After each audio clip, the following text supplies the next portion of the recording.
What's up, guys? Here we are with our next engine 101. This time we're going to be talking about engine mods and mods to increase the horsepower of the engine. Last time we talked about the 4 cycles of the engine and how the engine basically functions with our intake stroke, compression stroke, power stroke, and the exhaust stroke. So now we'll move on to increasing horsepower. We'll go to airflow. Basically, the motor's a big giant air pump, so the more air we can get in, the more power we can make. On the air side, we have cold air intakes, better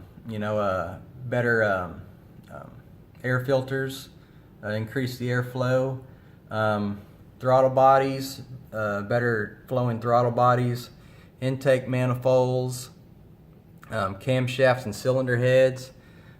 Cylinder heads house the valves, and better flowing cylinder heads will have better flowing ports, bigger valves. The camshafts will also hold the valves open for a longer duration and open them further, letting more air into the engine. Next is going to be our FI, which is our forced induction. This is going to be our boost here, our superchargers, turbo, nitrous. All this stuff is going to be basically ramming a bunch of air into the motor, so we can create a bunch of power. You can create a bunch of power with these items. The only downside is it adds heat, and you're going to have to run higher octane gas, lower the compression, and you're going to need a richer air-fuel ratio to run this stuff. Next we have exhaust. The better we can get the exhaust out of the cylinder, the more room we have for our air and fuel next time when the cycle comes back around again. We have our catback exhaust, shorty headers, long tube headers. Long tube headers generally have the best effect, higher RPMs, rating all the getting rid of the exhaust out of the cylinders at high RPMs. X pipes, high flow cats, no cats, and increased flow. Camshafts and cylinder heads also on the exhaust side, because your cylinder heads are going to have your exhaust valves. You can have better exhaust ports, bigger exhaust valves.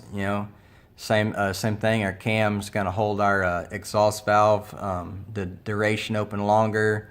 That'll hold it open further, so more exhaust can get out.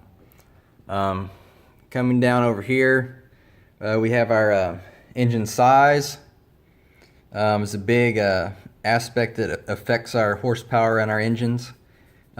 Cubic inch, bigger the motor, the more power. We got Hemis, we got our 5.7, 6.1s, the 6.2, the 6.4. The 6.4 is always going to have a better potential to make more power than the 5.7, just because it can fill, it can fill more stuff, more air and fuel into the cylinders. And compression ratios also will affect horsepower too. Generally, a higher compression ratio on a natural motor is going to create more power. Coming over here, we got our fuel. Fuel injectors, we can go with bigger fuel injectors, bigger fuel rail, higher flowing fuel pumps, higher octane gas. And this is kind of basically where fuel and spark kind of go hand in hand here. This is like an example of 87, jumping from 87 to a 93 gas octane. You could generally add 2 to 3 degrees of ignition timing, and that's going to increase power. Yeah, that's where a lot of you'll see will like an 87 tune to a 93 tune, you're going to gain some power because generally with that tune it's going to increase timing. Spark over here, you know, is our coils, spark plug, heat range. You know, we can run hotter plugs, bigger gap, smaller gap, you know. And this right here is pretty much what keeps everything together. The ECU.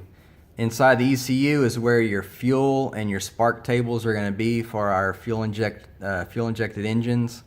And a very easy, simple way to think about this is, since our cars are computer controlled, think about computers. Basically, everything that's outside of this box, that's all around here, basically think of this as our hardware. This is our computer hardware. And the ECU is going to be our software. So basically, we can add all this stuff to our engine, but if we don't add the software, none of this stuff is going to work together right. So that's kind of a very easy way to know how the engine mods will go with our cars. And that's about it, guys. I think on the next one I'll touch a little bit more on fuel injection and how fuel injection works in our next Engines 101. So stay tuned, guys. More to come.